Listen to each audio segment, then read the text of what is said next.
Alors ce dimanche, c'est le dernier dimanche durant lequel nous allons parler un peu plus de l'Église. Nous avons regardé depuis quelques dimanches quelques comparaisons, quelques images que le Nouveau Testament utilise en rapport avec l'Église. Mais dimanche prochain, c'est David de Côte-Noire qui va faire l'enseignement. Le dimanche après, c'est le concert. Après ça, Noël s'en vient. Donc c'est notre dernier dimanche durant lequel on va parler de l'Église, même si on peut y revenir au mois de janvier, on va voir. Si vous vous souvenez, on a regardé 3 images en rapport avec l'Église. La première, c'était l'Église, c'est le peuple de Dieu. Donc, si vous vous souvenez, nous avons abordé ce thème-là. L'Église, c'est tout d'abord le peuple de Dieu. Ensuite, le Nouveau Testament nous dit que l'Église, c'est la famille de Dieu.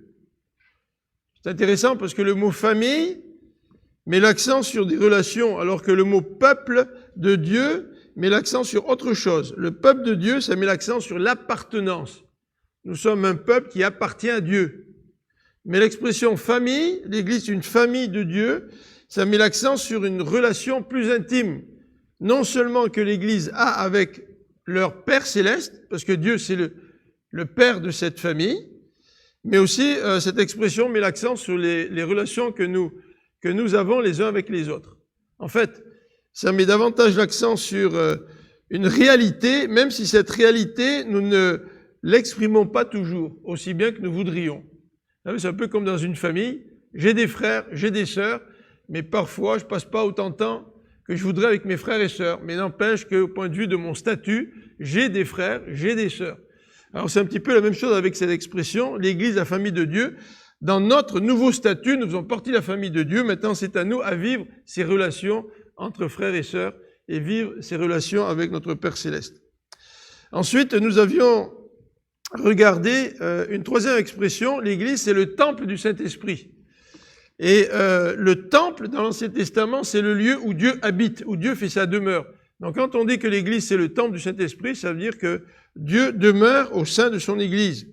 Dieu demeure d'abord dans les membres individuels de son Église, mais Dieu demeure aussi dans son Église, même quand nous nous réunissons en tant que peuple de Dieu, en tant que croyants, Dieu est au milieu de nous.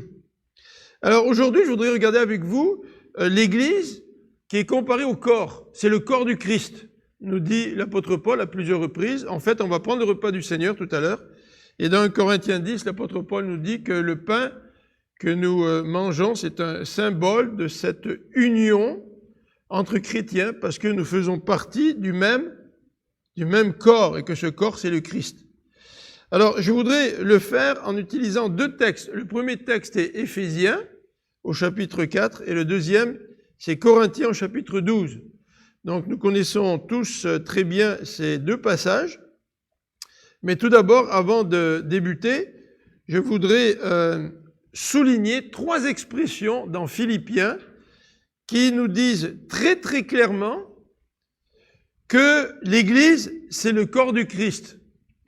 Alors voici à l'écran les 3 premiers versets qui nous disent clairement que le corps du Christ, c'est l'Église. Alors Éphésiens 4, verset 12, ça fait partie du passage de ce matin. Éphésiens 4, verset 12, nous allons le lire ensemble. L'apôtre Paul nous dit que Christ a donné à l'Église des gens qui ont des dons. Et le verset 12 précise « pour le perfectionnement des saints, en vue de l'œuvre du ministère et de l'édification du corps de Christ ».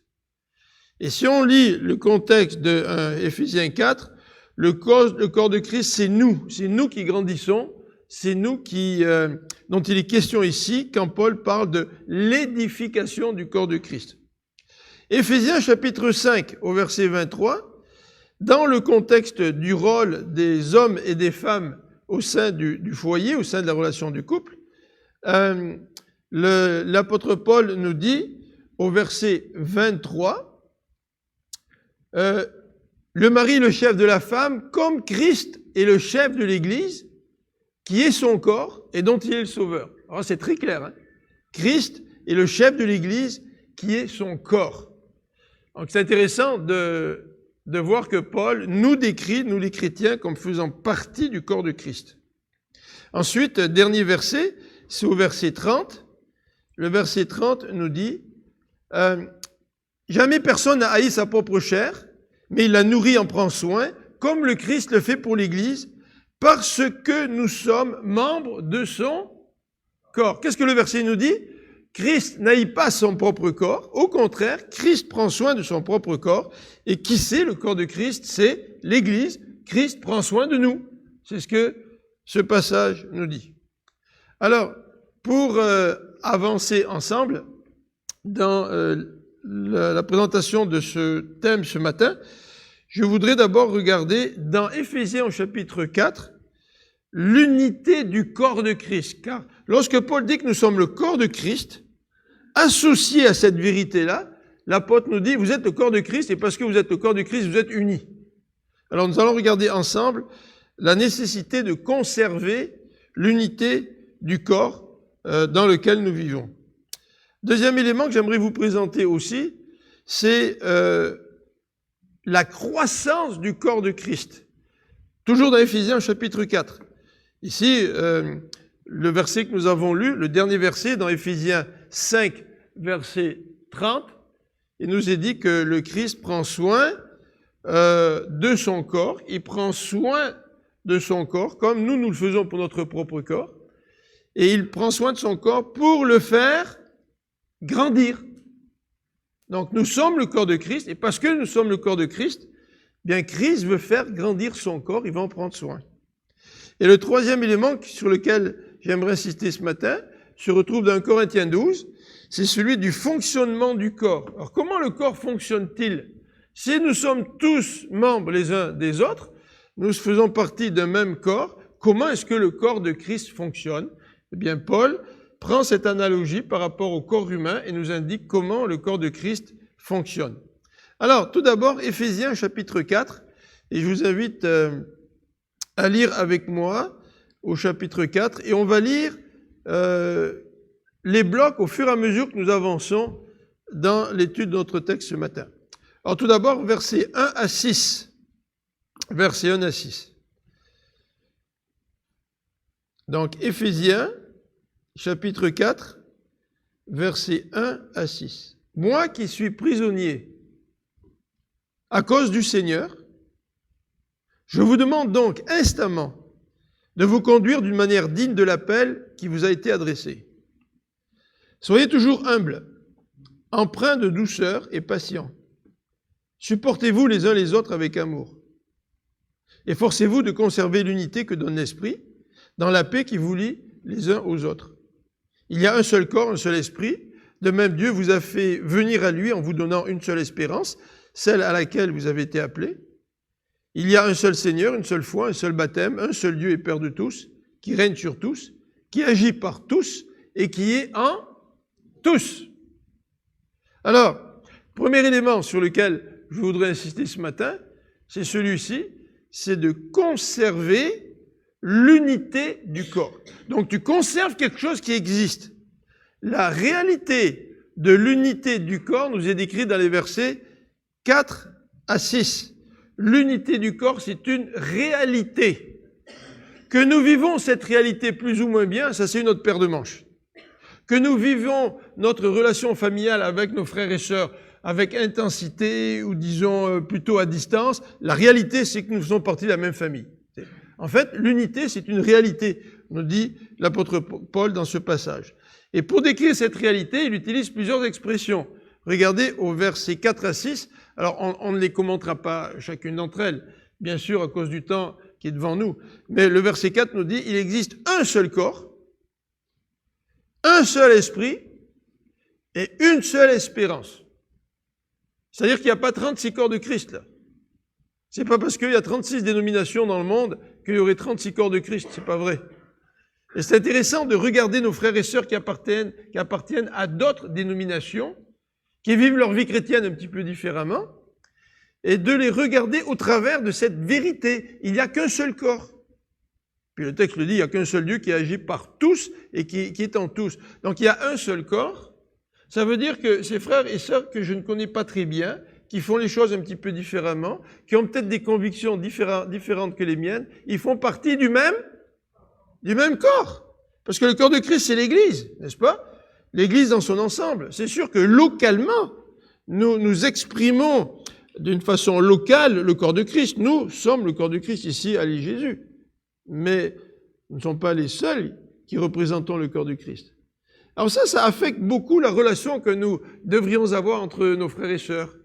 Être beaucoup plus patients envers ceux qui sont différents. Être beaucoup plus tolérants envers ceux qui pratiquent peut-être leur vie spirituelle différemment que nous. Alors, la réalité de l'unité du corps se manifeste par cela. Il y a un seul corps, il y a un seul esprit. Il n'y a pas 36 esprits de Dieu, là. Il n'y en a qu'un.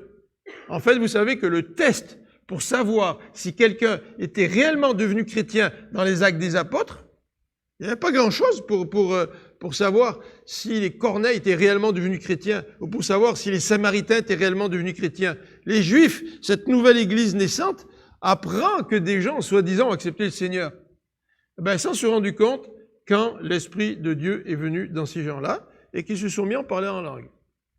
Alors, on ne va pas parler de la doctrine du parler en langue aujourd'hui ce matin, mais c'était pour eux la conviction que ces Romains, ces Samaritains, étaient passés par la même expérience qu'eux, dans Acte 2, et qu'eux aussi étaient devenus chrétiens. Ils se sont rendus compte qu'il n'y avait qu'un seul esprit. Et une seule espérance, bien sûr, l'espérance chrétienne, il n'y en a pas 36, il n'y en a qu'une. Le texte continue en disant, non seulement il y a un seul corps, un seul esprit, puis une seule espérance, il nous dit un seul Seigneur. Celui qui va être sauvé, c'est celui qui confesse le nom du Seigneur Jésus. Il n'y a qu'un seul Seigneur que nous devons confesser pour être sauvés. Une seule foi et un seul baptême. C'est-à-dire que lorsque je deviens chrétien, que je sois dans l'église baptiste, dans l'église ménonite, dans l'église des frères, dans l'église Nouvelle Vie, dans l'église pentecôtiste, ou je ne sais pas dans quelle autre église qui se dit chrétienne, et qui aime le Seigneur, bien les chrétiens ont toutes la même, comment dirais-je, expérience. Tu deviens chrétien par la foi. C'est la même foi qu'on exerce envers le Seigneur. Nous sommes justifiés par la foi. Et quand nous faisons baptiser au nom du Père, du Fils et du Saint-Esprit. C'est le même baptême. Et nous sommes baptisés dans l'Esprit pour symboliser cette mort à nous-mêmes et cette nouvelle vie que Dieu nous donne. Donc, Paul nous dit, l'unité, c'est une réalité. C'est à vous la vivre, par contre, maintenant. Mais c'est une réalité. Et Paul termine en disant, il y a un seul Dieu et un seul Père qui agit donc par tous et qui est en tous. Cette semaine ou la semaine dernière, j'ai reçu un petit vidéo d'un frère de l'Église qui nous présentait le témoignage, je crois, d'une femme médecin qui était musulmane. Et vous écoutez le témoignage et puis vous dites, mais c'est extraordinaire ce que le Seigneur fait. Mais en même temps, en écoutant le témoignage, vous dites, ouais, c'est un peu flyé comme expérience, tu sais. Je veux dire, il y a peut-être, elle venait de se convertir depuis 3-4 mois, tu sais, cette femme médecin. Puis tu te dis, waouh, point de vue de son enracinement dans les Écritures, probablement que cette femme a besoin de grandir. Oui, mais c'est le même Dieu. C'est le même Dieu qui agit dans sa vie que celui qui agit dans la nôtre. Et bien sûr que Dieu agit de façon différente, mais c'est le même Père, c'est le même Dieu qui agit. Alors Paul, dans ce texte d'Éphésiens, nous lance un appel au verset 1er.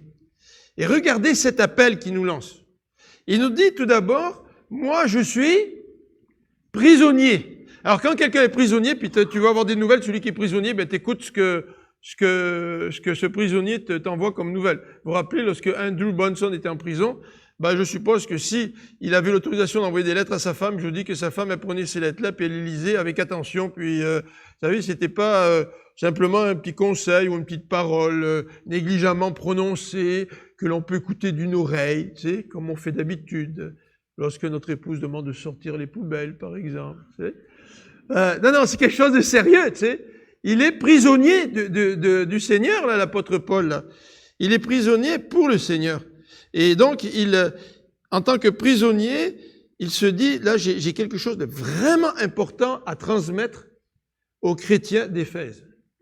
Et ce qu'il veut transmettre, il le transmet en utilisant une expression très forte. Regardez, je vous demande donc instamment, qu'est-ce que vous avez dans vos Bibles? Est-ce que vous avez la même traduction que moi? Je vous demande instamment? je vous exhorte. Hein. Il y a comme une pression là sur le cœur de Paul. Il y a quelque chose qui est tellement important pour lui, puis il veut le communiquer. Et comme il est en prison, bien, ses lecteurs vont lire avec une grande attention ce que l'apôtre Paul va dire. Tu sais, il vit quand même une situation tout à fait particulière, il est en prison. Donc c'est une demande intense. Et l'apôtre Paul dit, c'est quoi l'objet de son appel? Il les appelle à se conduire ou à marcher pour plaire au Seigneur, ou à se conduire d'une manière digne du Seigneur.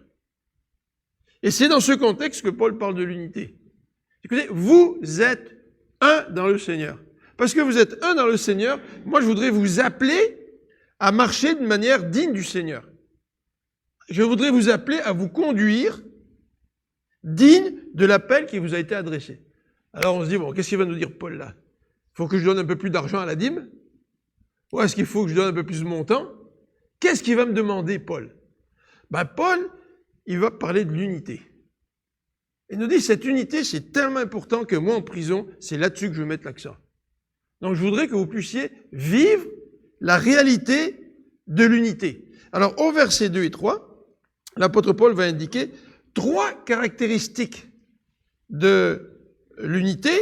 Il va mettre l'accent sur une action d'amour, puis il va parler d'un effort à accomplir. Donc, si nous, ce matin, nous entendons les paroles de l'apôtre Paul et que nous nous disons, oui Seigneur, moi je veux te plaire. Je veux me conduire d'une manière digne de l'appel que tu m'as adressé, tu m'as appelé pour que je vienne à toi, je suis chrétien, maintenant je t'appartiens. Je comprends que cette unité, elle existe, mais tu veux que je me conduise d'une manière digne qui va te faire plaisir en rapport avec ce que tu nous dis sur l'unité. Bon, alors l'apôtre Paul va parler de conduite. Comment marcher digne du Seigneur? Comment nous conduire d'une manière digne du Seigneur? C'est-à-dire, en d'autres termes, comment conserver l'unité? Alors le texte ici nous dit au verset 2, soyez de temps en temps, ah non, toujours, excusez-moi, j'avais pas la bonne Bible, non? Non, c'est soyez toujours. Qu'est-ce qu'il nous dit? Humble. Vous savez que l'orgueil, c'est certainement un des obstacles majeurs à l'unité dans l'Église, l'orgueil. Je me rappelle Vincent, lorsqu'on l'a interviewé pour être ancien dans l'Église, puis Vincent avait dit, moi je veux pas un titre. Il dit, je sers dans l'Église, que je sois ancien ou pas, je vais continuer à servir dans l'Église. Vrai Vincent? Si vous voulez un titre dans l'Église parce que vous voulez un statut, ça c'est l'inverse de l'humilité à laquelle le Seigneur nous appelle. Mais non seulement en rapport avec des services dans l'Église, parfois avoir un titre, avoir un service, c'est revalorisant, c'est même parfois encourageant. Surtout quand on voit que l'Église reconnaît un ministère, nous donne une responsabilité. C'est vrai que c'est encourageant, mais nous pouvons être encouragés tout en restant humble. Parce qu'en fait, le titre que j'ai, ou la fonction qu'on me donne, ben rien ne vient de moi, hein, tout vient de Dieu, n'est-ce pas? Donc si Dieu me permet d'accomplir des services, si Dieu me permet d'avoir des responsabilités dans l'Église, ne considérons pas cela comme étant un dû, mais restons humbles. Restons humbles aussi dans nos rapports les uns avec les autres. Restons humbles dans la façon dont nous communiquons les uns avec les autres. Vous savez, l'humilité, c'est pas juste en fonction d'un poste ou d'un titre qu'on nous donne. C'est aussi une manière de communiquer l'humilité. Vous avez certainement déjà eu cette expérience où vous partagez quelque chose de votre vie, puis vous êtes content de partager cela avec quelqu'un, puis la personne, au lieu de vous écouter, vous coupe la parole, puis elle est en train de plutôt ramener ça à elle, puis vous parlez de sa propre expérience à elle. Puis là, à la fin de la discussion, vous dites, j'ai pas l'impression d'avoir été écouté. L'humilité, c'est aussi de céder la place devant quelqu'un pour pouvoir l'écouter. L'humilité, c'est pas toujours vouloir être de l'avant et vouloir à tout prix partager ce que nous on vit. L'humilité, c'est aussi céder la place devant les autres. Alors l'apôtre Paul nous le dit, traitez les autres comme vous voulez qu'ils vous traitent. Vous savez, le Seigneur, dans Philippiens, est un exemple d'humilité. Et l'apôtre Paul prend l'attitude du Seigneur comme étant un modèle. Est-ce que je fais preuve d'humilité dans mes rapports avec mes frères et mes sœurs? Mais le texte continue, nous parlons seulement d'humilité, mais il nous parle aussi de douceur. En fait, le mot douceur, c'est aussi un peu un synonyme qu'humilité. Généralement, quelqu'un qui est humble, c'est quelqu'un qui est doux. Quelqu'un qui veut prendre la première place, c'est quelqu'un qui a de la difficulté à être doux, parce que quand tu veux prendre la première place, ça signifie que tu dois faire des efforts, tu dois même combattre pour avoir la première place. Donc l'humilité, ça marche de pair avec la douceur. La douceur dans nos propos, la douceur dans nos façons de faire, la douceur dans la manière de travailler avec les gens, la douceur dans notre relation, dans notre écoute, dans nos communications avec les gens.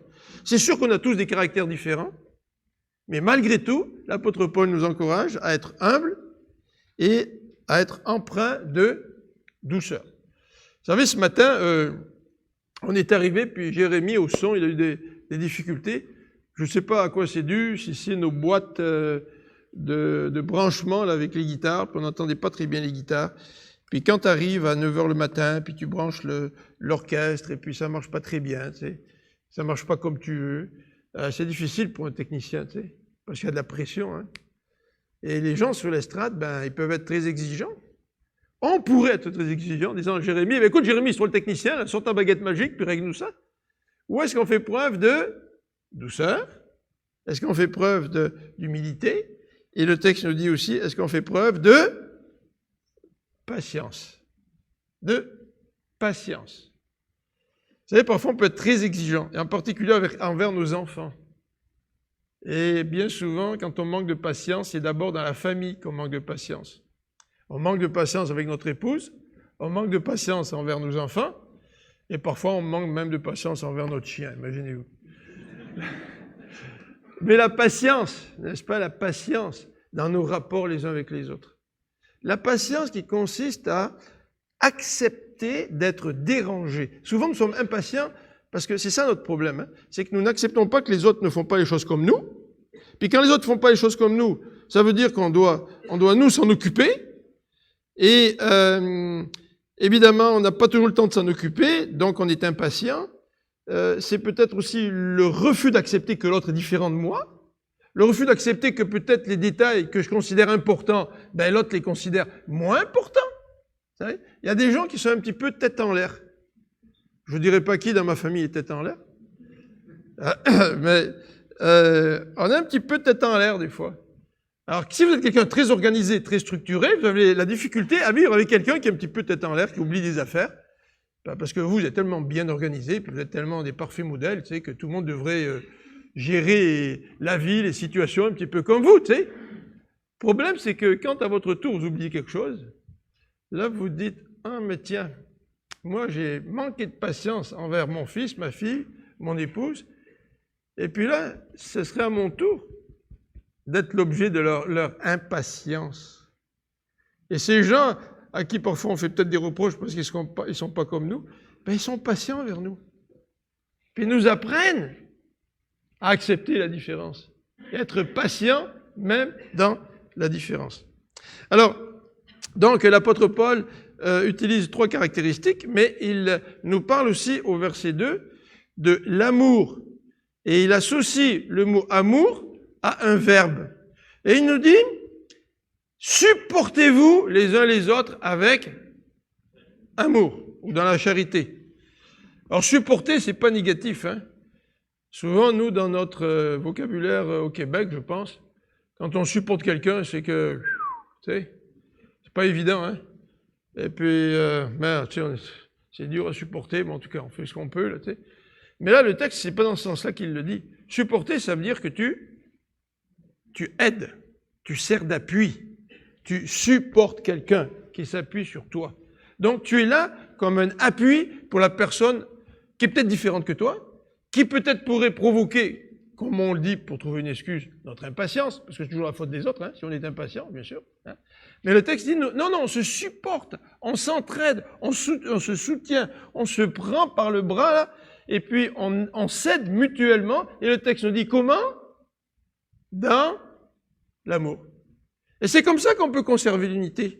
L'unité, elle existe, mais est-ce que nous la vivons? Est-ce que nous l'expérimentons? Et l'apôtre Paul ici est quand même très concret dans son intention de décrire comment marcher digne d'une manière du Seigneur. Alors non seulement il nous parle d'amour, mais au verset 3, il nous précise aussi « efforcez-vous ». Alors le mot « efforcer », ça indique, comment dirais-je, une intention, ça indique qu'il y a une urgence dans l'original. Ça veut dire que je dois mettre donc des efforts, ça ne vient pas naturellement, ça ne vient pas tout seul. Le texte nous dit, non, efforcez-vous non pas par l'égalisme, parce qu'il le faut, mais parce qu'il y a une urgence. Il y a une urgence à vivre cette unité. Paul nous appelle à vivre cette unité. En fait, Dieu l'a dit, hein, on reconnaîtra que vous êtes mes disciples si vous avez de l'amour les uns pour les autres. En quelque sorte, si vous vivez cette unité-là. Donc il y a une urgence aujourd'hui pour que le monde puisse voir l'unité du peuple de Dieu. Sans cette unité du peuple de Dieu, le témoignage du peuple de Dieu est énormément affecté. Mais quand on voit qu'on est différent dans notre manière de faire, différent dans notre manière peut-être de ranger la cuisine après un repas, vous savez, ou mettre la table, ou mettre les nappes, ou installer les chaises à l'église, là, tu sais, où je suis pas trop, là, tu sais. Mais le texte nous dit ici, donc il y a un effort pour conserver l'unité que donne l'Esprit, et cet effort, il est fait dans la paix. Et c'est cette paix qui nous lie les uns aux autres. Alors imaginez quand on va faire le repas de Noël, ou quand on va faire d'autres activités comme des déjeuners, puis tout le monde travaille en unité les uns avec les autres, et puis personne n'est là pour faire des reproches aux autres. Chacun s'exprime pleinement comme il est, en se sentant accepté, n'est-ce pas, et en acceptant les autres. Puis vous avez des invités qui viennent au déjeuner, et les gens voient ça. Ben, je dis, là, il y a quelque chose. Il y a quelque chose dans l'ADN de ce groupe qui n'est pas tout à fait humain, là, tu sais. Il y a quelque chose, et ce quelque chose, c'est l'œuvre de Dieu en nous, qui nous permet de démontrer notre unité dans le Seigneur. Deuxième élément que je voudrais vous présenter dans Éphésiens, c'est celle de la croissance du corps. Alors regardons à partir du verset 7. On va lire ensemble, Éphésiens 4, verset 7. Cependant, chacun de nous a reçu la grâce de Dieu selon la part que Christ lui donne dans son œuvre. C'est bien ce que déclare l'Écriture. Et là, on a un passage un petit peu difficile qu'on n'expliquera pas ce matin. Bon, on va résumer un petit peu le sens de ce passage. Il est monté sur les hauteurs, il a amené des captifs et il a fait des dons aux hommes. Or, que signifie il est monté? Cela implique qu'auparavant, il est descendu jusqu'en bas, c'est-à-dire sur la terre. Celui qui est descendu, c'est aussi celui qui est monté au-dessus de tous les cieux, afin de remplir l'univers entier. C'est lui qui a fait don de certains comme apôtres, d'autres comme prophètes, d'autres comme prédicateurs de l'évangile, d'autres encore comparables à des bergers, comme enseignants. D'autres versions disent évangélistes au lieu de prédicateurs d'évangile. Il a fait don de ces hommes pour que les membres du peuple saint soient rendus aptes à accomplir leur service en vue de la construction du corps de Christ. Ainsi, nous parviendrions tous ensemble à l'unité dans la foi et dans la connaissance du Fils de Dieu à l'état d'adulte, à un stade de maturité où se manifeste la plénitude qui nous vient de Christ. De cette manière, nous ne serons plus de petits enfants ballottés comme des barques par les vagues et emportés çà et là par le vent de toutes sortes d'enseignements, à la merci d'hommes habiles à entraîner les autres dans l'erreur. Au contraire, en exprimant la vérité dans l'amour, nous grandirons à tous égards vers celui qui est la tête, Christ, encore l'image du corps. Christ est la tête, une allusion à cette image du corps qui est reprise au verset 16. C'est de lui que le corps tout entier tire sa croissance pour s'affermir dans l'amour. Il tire sa cohésion et sa forte unité, lui venant de toutes les articulations dont il est pourvu, pour assurer l'activité attribuée à chacune de ses parties. Intéressant, hein? Regardez la croissance du corps, le corps de Christ. Si nous sommes le corps de Christ, nous sommes appelés à grandir. Un corps qui ne grandit plus, c'est un corps qui meurt, n'est-ce pas? Donc si nous faisons partie du corps de Christ, c'est que nous sommes un corps en croissance. Et le passage au verset 8 à 10 nous parle de l'autorité du Christ. L'autorité du Christ. Et cette croissance du corps, elle est fondée sur l'autorité du Christ. Le verset 9 et 10 nous parlent de l'incarnation de Jésus. Il y a une citation du psaume au verset 8, du psaume 68, qui dit ceci: il est monté sur les hauteurs, il a amené des captifs, il a fait des dons aux hommes. Alors on se dit, oui, qu'est-ce que c'est cette affaire-là? Il est monté sur les hauteurs, une question de captifs, il a fait des dons aux hommes. Mais il faut lire le reste. Que signifie il est monté? Cela signifie qu'avant, il est descendu. Donc ici, on parle de l'incarnation du Christ et du retour de Christ aux cieux, puisque le verset 10 nous dit, c'est celui qui est descendu, c'est aussi celui qui est monté au-dessus de tous les cieux, afin de remplir l'univers tout entier. Donc ici, il est question de l'incarnation du Christ, du Christ qui est retourné dans les cieux, qui règne dans les cieux, et ce Christ-là, qui a toute autorité, il a fait grâce.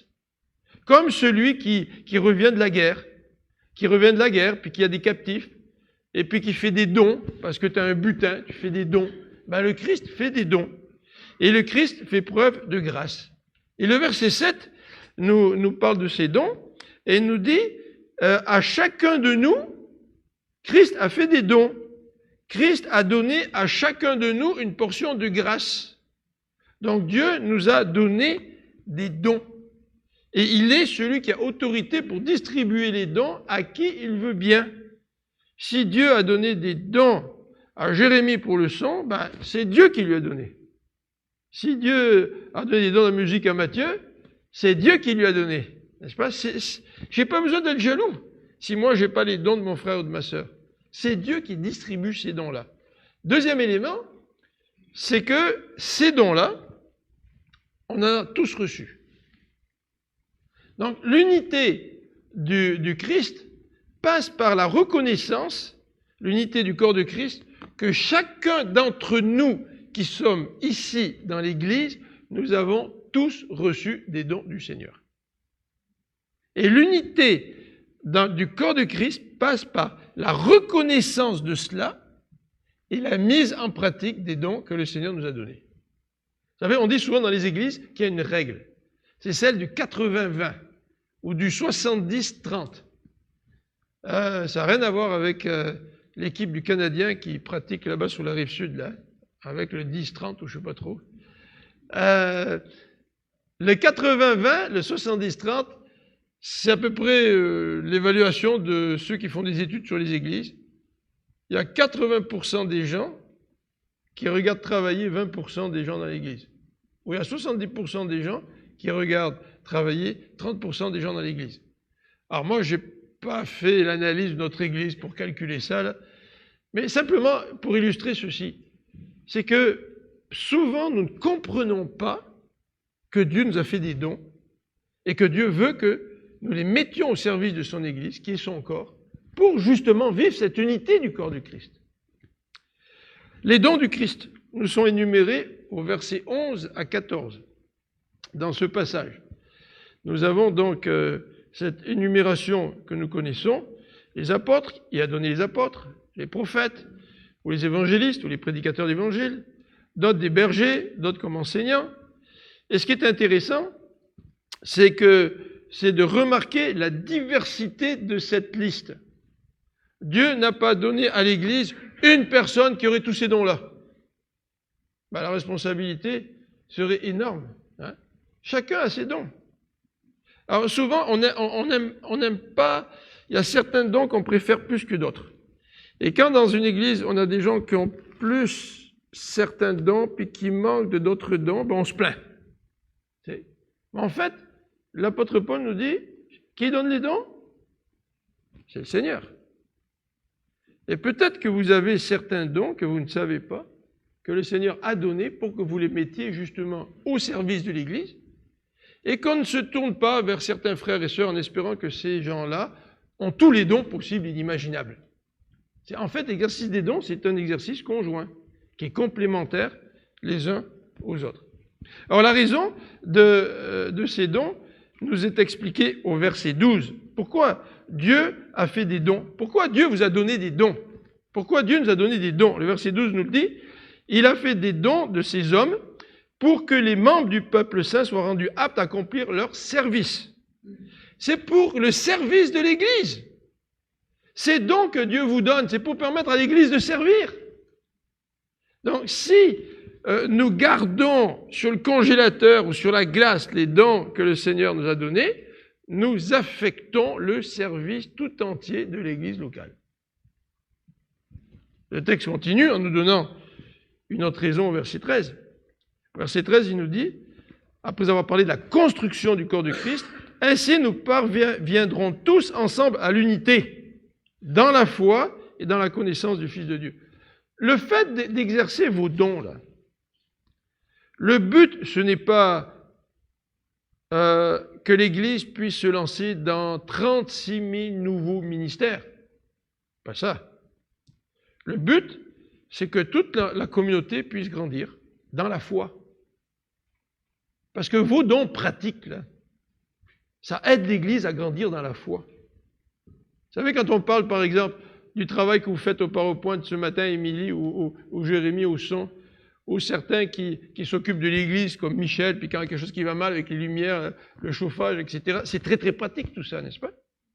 Mais tous ces dons pratiques nous permettent de vivre une vie communautaire qui va nous permettre de grandir dans la foi. Et le texte nous dit, dans la connaissance du Fils de Dieu. Et le texte nous parle d'une croissance, d'une maturité à l'état adulte, là. Il parle de maturité, de plénitude. Et cette plénitude, elle nous vient du Christ. Mais elle nous vient du Christ au travers des dons qu'il a donnés à chacun et à travers l'exercice des dons. Parce que si nous n'exerçons pas nos dons, ben l'Église ne sera pas un moyen où nous allons grandir, arriver à maturité dans la foi et dans la connaissance du Christ. En fait, l'exercice de ces dons qui nous permettent de grandir est une antidote extraordinaire contre, regardez le verset 14, contre un danger, c'est celui d'être comme des enfants, ballottés à droite et à gauche. Et là, on a l'exemple d'une barque qui est ballottée dans la tempête à droite et à gauche.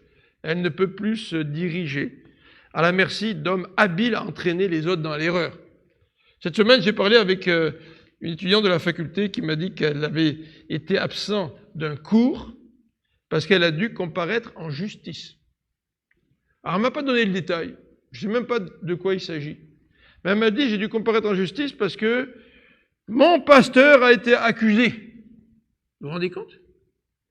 Alors, je ne sais pas si c'est détournement d'argent ou quelque chose comme ça. Malheureusement, c'est arrivé depuis les dernières années.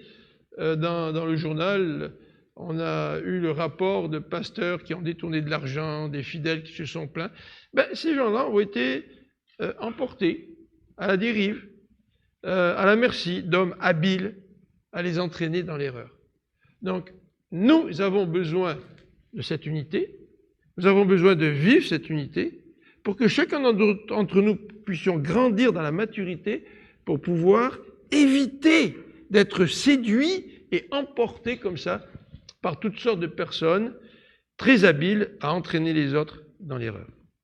Alors, comment le corps grandit-il? Comment le corps grandit-il? Ben, le verset 15 nous le dit, et le verset 16. Au contraire, en exprimant la vérité dans l'amour, nous grandirons à tous égards vers celui qui est la tête, le Christ.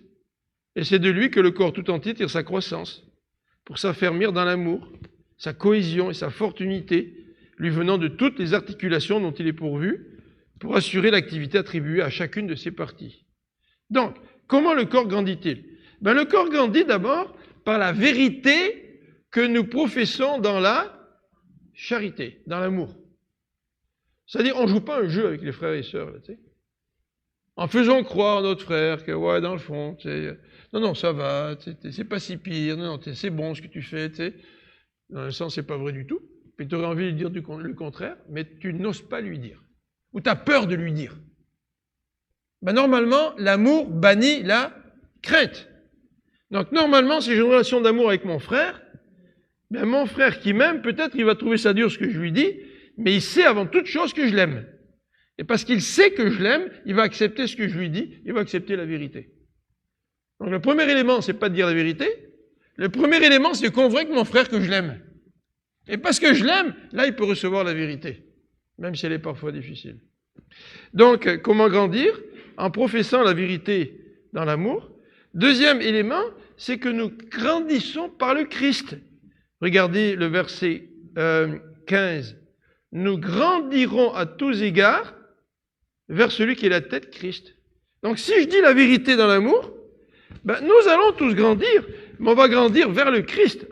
Et le verset 16 nous dit, c'est de Christ que le corps tout entier tire sa croissance. C'est-à-dire que si chacun d'entre nous, nous avons une relation personnelle avec Dieu, avec Christ, nous allons pouvoir tirer de Christ la force dont nous avons besoin pour grandir. Donc un autre élément indispensable, c'est notre relation avec le Christ. Si nous n'avons pas de relation avec le Christ, même si nous pratiquons la vérité dite dans la charité, à un moment donné, ça ne marchera pas cette affaire-là, de toute façon. Et sans la relation personnelle avec le Christ, le reste ne sera pas toujours efficace. Donc la relation personnelle avec le Christ, mais aussi la relation avec les autres. Regardez le verset 16. Le corps tout entier tire sa croissance pour s'affermir dans l'amour, sa cohésion et sa forte unité, lui venant de toutes les articulations. Qu'est-ce que c'est les articulations? Ça veut dire que mes doigts, là, à travers mes articulations, sont reliés à ma main à mon poignet, à mon bras, toutes les articulations, c'est important. Les articulations, qu'est-ce que c'est? C'est ce qui fait le lien entre nous. Donc, qu'est-ce qui nous permet de grandir? C'est notre relation entre nous, avec le Christ qui est présent. Si cette unité, elle est théorique, mais que nous ne la vivons pas dans le pratique, eh bien, nos articulations, je suis attaché à Mike, je suis attaché à chacun d'entre vous, mes attachements avec Mike, si c'est un peu lousse, là, mon attachement avec Mike, Mike, il va pas vraiment m'aider beaucoup dans ma croissance spirituelle, tu sais. Mais si je suis bien relié à l'ensemble du corps, je vais pouvoir grandir et arriver à la maturité. Troisième élément sur lequel je voudrais insister ce matin, c'est le texte que nous retrouvons dans 1 Corinthiens 12. Je vous invite à ouvrir dans 1 Corinthiens 12 et on va terminer avec cette partie avant de prendre le repas du Seigneur. Mais 1 Corinthiens 12, à partir du verset 12, l'apôtre Paul nous parle de cette unité, mais aussi de la diversité. Regardez le verset 12. Le corps humain forme un tout. Et pourtant, il y a beaucoup d'organes. Donc, il est très varié, mais il forme un tout. Et tous ces organes, dans leur multiplicité, ne constituent qu'un seul corps. Unité et diversité. Il en va de même pour tous ceux qui sont unis à Christ. Et le verset 14 reprend la même idée. Un corps n'est pas composé d'un membre ou d'un organe unique, mais de plusieurs. L'Église, ici, ce n'est pas l'Église d'une personne. Vraiment, ce serait un corps pas mal problématique. Là, tu sais. En fait, un corps avec un seul organe ne peut pas fonctionner. Alors, nous sommes un seul corps, même s'il y a plusieurs membres. Et le texte nous dit que nous sommes baptisés et abreuvés dans et par un même esprit, nous dit le verset 13. Il reprend cette image que nous avons déjà vue dans Éphésiens. Et le verset 13 nous dit, nous avons tous été baptisés pour former un seul corps. Juifs ou non juifs, c'est pas important. Homme libre ou esclave, c'est pas important. Et dans d'autres passages, Paul dit, homme ou femme, ce n'est pas important. La diversité, c'est une réalité, mais dans cette diversité, nous formons un seul corps. Et l'apôtre Paul va raisonner à partir du verset 15 pour nous faire comprendre cela. Et il nous dit au verset 15, si le pied disait, puisque je ne suis pas une main, je ne fais pas partie du corps. Vous savez, parfois, on peut avoir des problèmes à se sentir faisant partie d'une famille, tu sais. Mais la tentation, c'est que le diable se sert de cette perception, peut-être de cette insécurité, pour que nous puissions parler comme parlerait le pied ici. Alors si le pied disait, puisque je ne suis pas une main, je ne fais pas partie du corps, est-ce qu'il n'en ferait pas partie pour autant? Non, même s'il dit, je ne fais pas partie du corps parce que je ne suis pas une main, il fait quand même partie du corps. C'est ce que Paul est en train de dire. Si l'oreille se mettait à dire, puisque je ne suis pas un œil, je ne fais pas partie du corps. Parce que l'oreille dit ça. Elle cesse de faire partie du corps. Absolument pas. Elle reste comme une partie essentielle au corps. Et d'ailleurs, au verset 17, l'apôtre Paul va dire une absurdité, encore plus absurde. Si tout le corps était un œil, comment ce corps entendrait-il? Et si tout le corps se réduisait à une oreille, où serait l'odorat? Donc, nous avons besoin des uns des autres. Et si l'ennemi veut nous tenter en nous faisant croire que l'Église n'a pas besoin de nous, même si vous avez peut-être l'impression que les gens n'ont pas besoin de nous, il n'y a rien de plus faux que cela. Le Seigneur nous a placés dans une Église parce que chacun d'entre nous, nous avons le rôle à jouer que lui veut que nous puissions jouer. Dieu, Corinthiens le précise, place chaque membre dans le corps comme il le veut. Comme il le veut. Nous l'avons déjà souligné dans Éphésiens au chapitre 4. Dernier point, dans ce fonctionnement du corps, c'est notre besoin mutuel les uns des autres. Le besoin mutuel les uns des autres. Alors, est-ce que nous pourrions, au verset 21, est-ce que nous pourrions nous passer d'un membre dans l'Église de l'île Jésus? Regardez ce que dit le verset 22. Au contraire, les parties du corps qui nous paraissent insignifiantes sont particulièrement nécessaires. Donc même si tu te penses insignifiant, ne cède pas à la tentation du malin qui voudrait te faire croire que non, tu sais, tu ne fais pas vraiment partie de ce corps-là. En fait, si tu crois ça, tu ne vis plus l'unité à laquelle Paul nous appelle. Et Paul nous dit, ben moi j'aimerais que vous puissiez vous conduire d'une manière qui plaît au Seigneur. Là. Vivez-là cette unité-là. Comprenez que vous faites partie d'un corps. C'est ça que Paul est en train de dire. Donc, au verset 23, Paul va préciser celles que nous estimons le moins, c'est-à-dire les parties du corps qu'on estime le moins, sont celles dont nous prenons le plus grand soin. Et celles dont il n'est pas décent de parler. Nous les traitons avec des égards particuliers, dont les autres n'ont guère besoin. Dieu a disposé les différentes parties de notre corps de manière à ce qu'on honore davantage celles qui manquent naturellement d'honneur. Voilà, on a un rôle à jouer. Avec nos frères et sœurs qui se sentent peut-être pas très utiles. Moi, je ne fais pas vraiment partie du corps. Bon, c'est à tort qu'on a cette perception. Mais le Seigneur quand même nous dit, hey, nous prenons soin de toutes les parties de notre corps, même celles qui sont peut-être les moins utiles, là, et nous devrions faire de même dans l'Église. C'est-à-dire que dans l'Église, nous devrions prendre soin de ceux qui ont peut-être apparemment moins de dons que les autres et qui sont peut-être apparemment moins utiles. Au contraire, nous devrions prendre davantage soin de ces frères et de ces sœurs-là. Se passer d'un membre, ben non, dit Paul, tu ne peux pas te passer d'un membre. D'ailleurs, au verset 26, au verset 25, il nous dit qu'il voulait par là éviter toute division dans le corps et faire que chacun de ses membres ait le même souci des autres. Un membre souffre-t-il, au verset 26? Tous les autres souffrent avec lui. Un membre est-il à l'honneur? Tous les autres partagent sa joie parce qu'il est à l'honneur. Or vous êtes le corps de Christ et chacun de vous en particulier en est un membre. Vous savez, à la réunion de communication et d'échange qu'on a eue, dimanche, il y a à peu près une semaine ou deux, je vous ai dit que parfois, il y a certains frères et sœurs qui ont été opérés, qui sont allés à l'hôpital, qui sont sortis de l'hôpital, puis on ne savait pas qu'ils étaient opérés, puis on l'a su par la suite. Puis à un moment donné, quelqu'un a dit, à juste titre, « on n'est pas toujours très à l'aise de parler de soi, de parler de ce qu'on vit. » Mais c'est vrai que cette relation de corps-là, on n'est pas toujours très à l'aise de la vivre. Tu sais. Moi, c'est pas important ce que je vis, tu sais. Mais tu sais qu'à travers ce que tu vis, même des épreuves, quand les frères et les sœurs sont au courant, tu transmets un témoignage, tu transmets quelque chose. Et si tes frères et sœurs sont au courant, ils ont l'occasion de venir exercer le soutien que les autres membres font envers une partie malade du corps. Il n'y a pas à se sentir gêné, même si parfois c'est naturel, c'est vrai.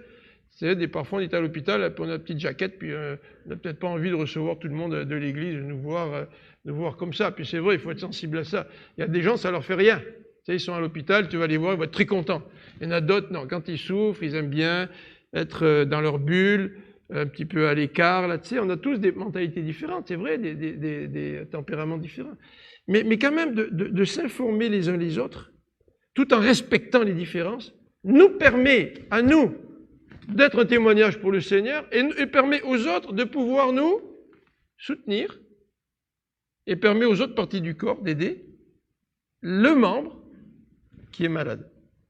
Alors au verset 28 à 30, Paul va terminer en disant que Dieu a établi dans l'Église donc les apôtres, les prophètes, etc.